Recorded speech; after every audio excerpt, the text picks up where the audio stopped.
Hey guys, Kyro here, and welcome to another episode of Kyrocraft. It's episode 5, and we are in our trading hall, where I've been hard at work for the past 3 days, trying to finish up all our trades and make all our villagers. We got paper as our main trading source over here for emeralds, and I went ahead and got a lot of leather from the cows to make some item frames. I have 2 villagers that I'm not sure what enchantments I want on them, so I've let them alone for now, but we did unlock our toolsmith, weaponsmith, and armorer, so we have access to all of our diamond gear without mining now, which is pretty awesome in my opinion. You can see here, we got our diamond shovel, we got our diamond axe, our diamond sword, and we got all of our diamond equipment right here. And that's just, this is on-demand diamonds, guys. This is 100% the way to go. This is great. Now, I went ahead and traded to get a full set of diamond armor and all of the enchantments for them. If you don't know by now, you can have different protection enchantments on the same piece of armor. So say fire protection, blast protection, protection 4. You can have all of that on the same piece of armor now, which from what I understand, helps you take a ton less damage. And from all sources, which is great. So you may notice that all this diamond gear has low-level enchantments on it, which is unfortunate. However, since we have access to the grindstone, it's basically a-okay. All we have to do is take our gear over here, throw it in, we're getting some XP for our troubles, and we're getting our unenchanted diamond gear back.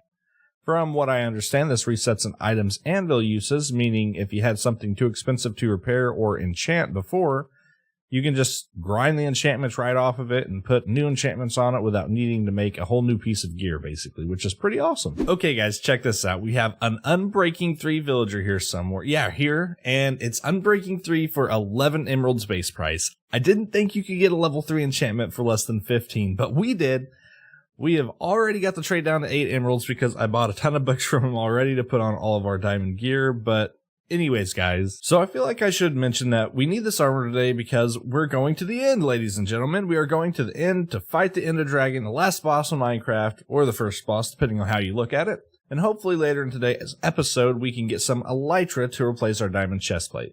But first, we need to grab up all of our enchantments and head on over to the skeleton XP grinder to start putting this all together. Alright guys, so here we go. I've combined the books and grinded out quite a bit of XP, so let's see. We can make our boots.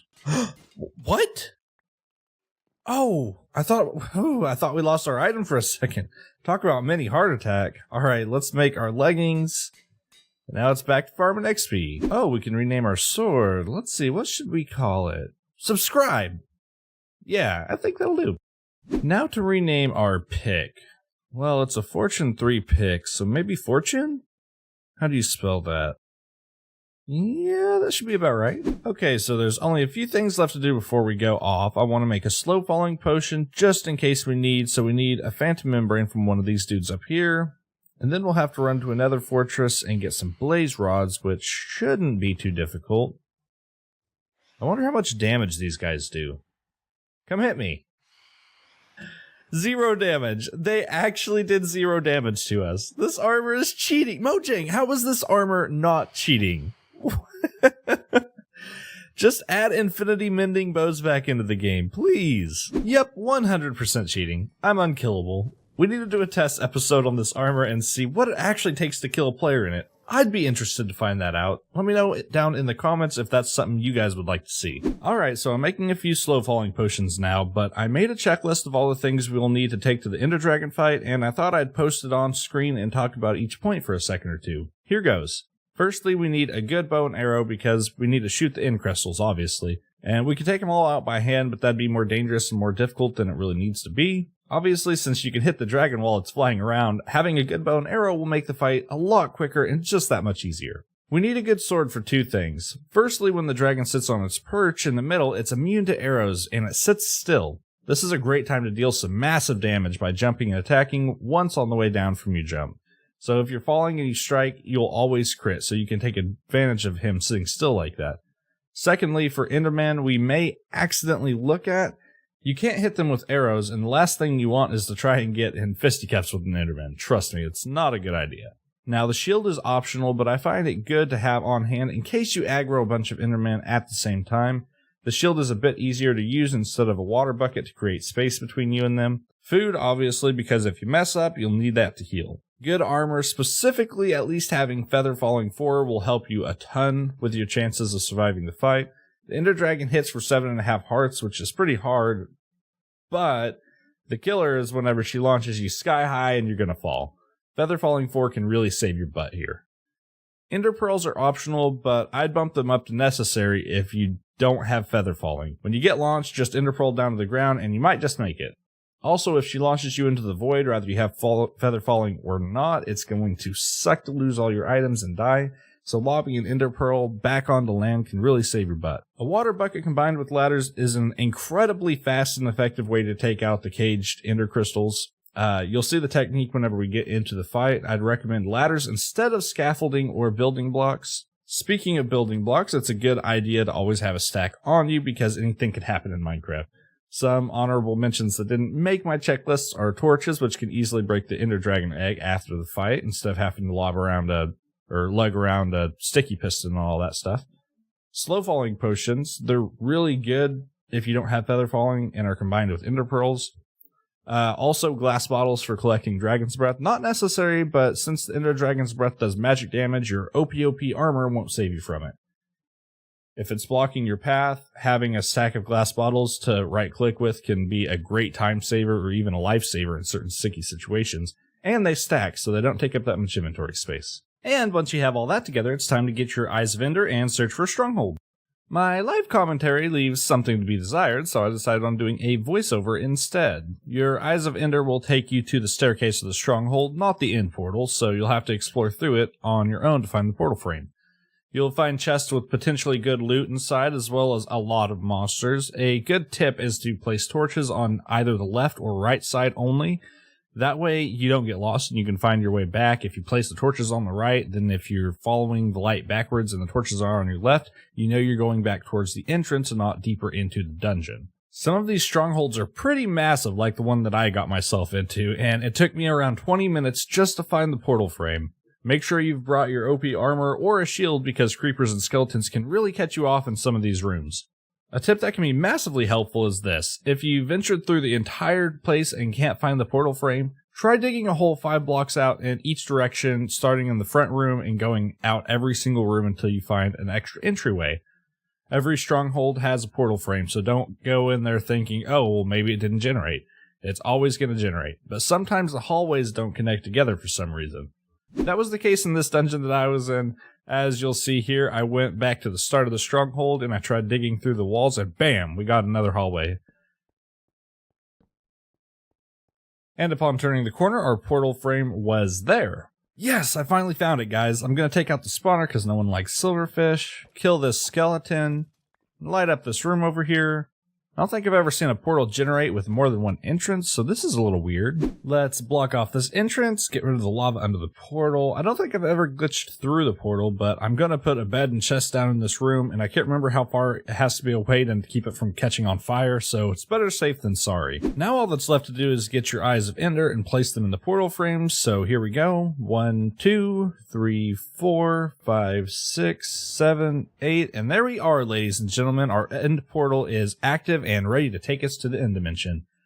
Now what you want to do is make sure you have a bed down here and a chest. Sleep in the bed, set your spawn in case you die, that way you can quickly get back, and leave some food in the chest also, just in case you have to run back in. Now when you've got your inventory and everything sorted, it's time to go. Make sure you've got blocks in case you spawn away from the main island, and a pickaxe in case you spawn inside endstone like we just did.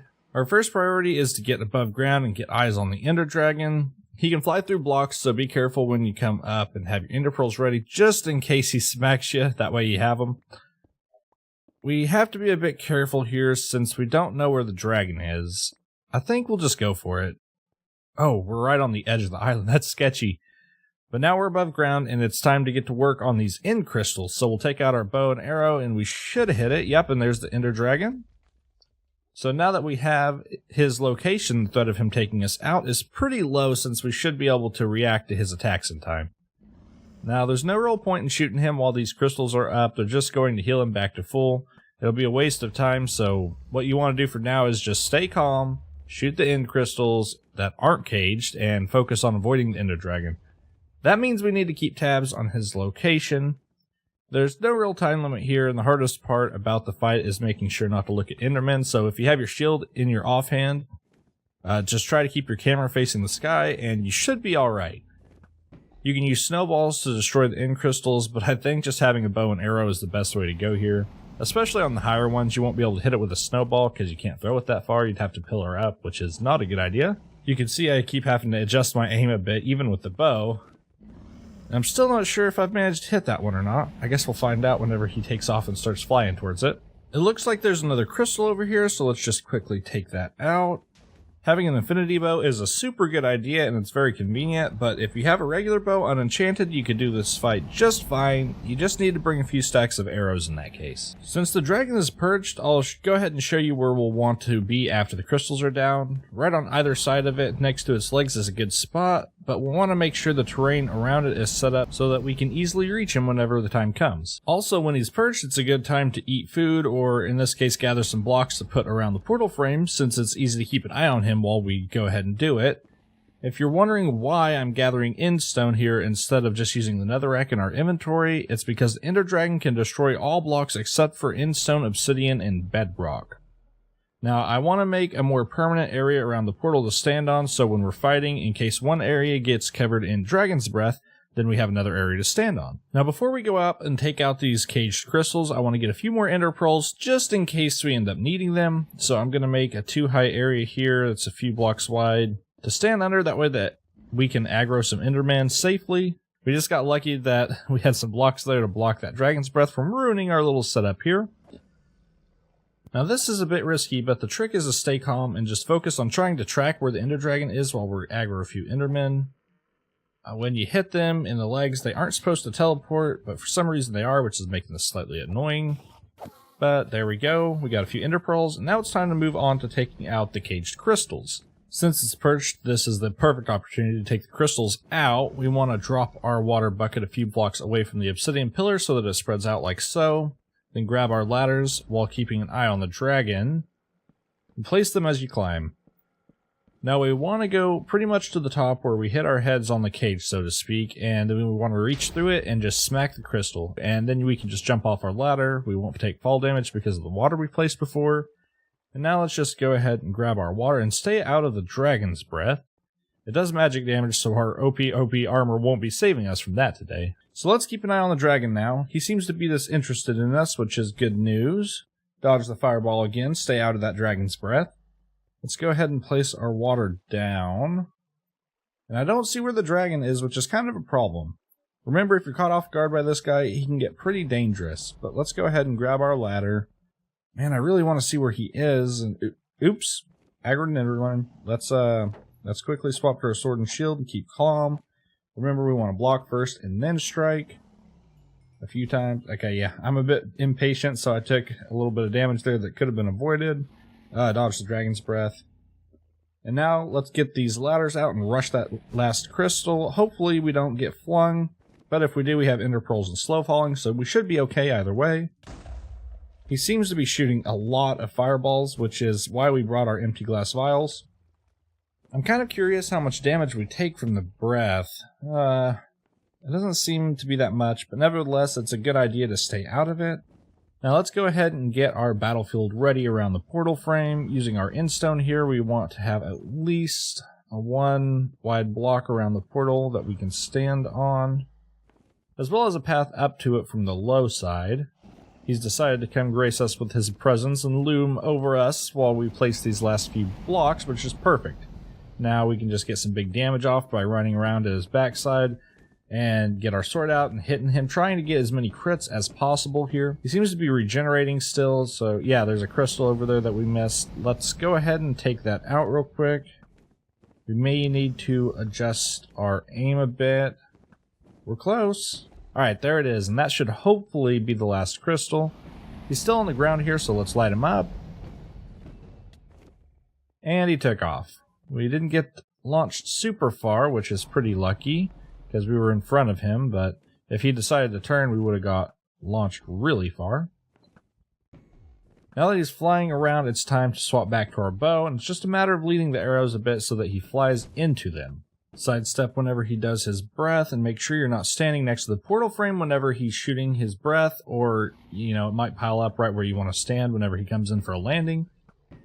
Sometimes it can be difficult to hit him, but, you know, you miss all the shots you don't take, so I like to just rapid fire them. I do think the bow is a better option than a crossbow in general for this fight, since you want to have a few other things on your hotbar at all times, and it's slower to reload a crossbow than a bow. He can't make up his mind, but I think he's coming in for a landing, so let's take out our sword again and tear him up. Remember to stand near his back legs. His head breathes out dragon's breath constantly while he's perched, so you don't want to be in front of him. And his wings can send you flying as well, so standing on one of his back legs is generally the best option. He is very low on health. Let's see if we can land a few more shots. This may be it. We might just take him out before he lands again. Let's top up on food while he's out of range. Seems like he doesn't like us shooting him, because he is hanging out over there. I was curious there if we could explode one of his fireballs mid-air, but it doesn't seem to be the case. Oh, come back here, you. He's so close, and here he comes. Let's see if we can finish the job. There it is, ladies and gentlemen. The Ender Dragon has been defeated. We freed the end, and let's not forget to take a screenshot for the thumbnail. Yeah, there we have it, guys. Super simple fight if you're prepared in advance anyways. Now, he drops a ton of XP, and we have mending on all of our gear. So let's go ahead and grab a few XP to repair all our gear. And now we can take it off so that we don't waste any of the experience that we have left. Let's make sure we get all of it. What level are we going to get to? 62. That's awesome. I think that's the highest for the season so far. A lot of people like to use enchanting setups with them. They bring enchanting tables, bookcases, lapis, all their unenchanted gear that they want to enchant. But ever since you can get low tier enchantments on level 30 enchantments in version 1.14, I haven't personally been a big fan of the enchanting table, but now I want to show you the easiest way to collect an Ender Dragon egg. If you just left click it, it teleports to a random block around it. Once it's on a block, go ahead and dig underneath it and place a torch. Then break the block it's on and it'll fall onto the torch and act like sand. It'll just pop off into entity form and you can pick it up. Now, without duplication machines or modifications to the game, this is the only Ender Dragon egg you're going to be able to get in your world. So we're going to have to keep this one safe and put it on display somewhere decorative in our overworld. Now, the next step is to get into this little portal up here that appears every time you kill the dragon. And you can resurrect the dragon and fight it again. I might show you guys how to do that in a later episode, but for now I just want to kind of build up around this portal frame. You need to enter it by either throwing an ender pearl in, or I guess now we could use the new crawling mechanic with a trapdoor or something to get into it. But we're going to have to save that for another day. We really don't have enough blocks on us to easily navigate the end, and we don't have any rockets for after we get a pair of elytra from the end city. So I think for now we'll just head back to the overworld by jumping in the portal, and I'll see you on the flip side. Alright guys, so I went ahead and prettied this room up a bit and marked our coordinates. Now, I got an ender chest down here. We don't have anything in it yet. I'm going to go ahead and put the dragon egg in there since we're going to be going through the nether now. Now, I'm just going to go ahead and mark our coordinates here, 2374, 36, and 325. That's right here, just in case you had a hard time picking it out between all this chunk of information up here. And what we're going to do is divide that by 8. So we're going to get about 297. We want our y-axis to be 100. And then we're going to have a negative 40. Unfortunately, most of my footage from this point forward was corrupted and it's incoherent. So I'm just going to kind of summarize what I did. What we were meant to do is generate the portal in the nether, break it and move it up to where our y-axis was 100. And do that for all of our portals. Make one at the main base, do it for it as well. So we have 3 portals at y equals 100, right? And then we're going to dig tunnels to link them all together. That's all we did, basically, and that way we can save a lot of time traveling back and forth. Awesome, guys. The portals seem to all be linked up and working properly now, so I can get from place to place in under 2 minutes, which is awesome, because the journey from the starter zone to here was taking me about 25 minutes each way. And that was really cutting into episode time, so that'll save me a ton of time moving forward. Of course, later on I want to make a proper nether hub and all that, but anyways, I'm getting ahead of myself now.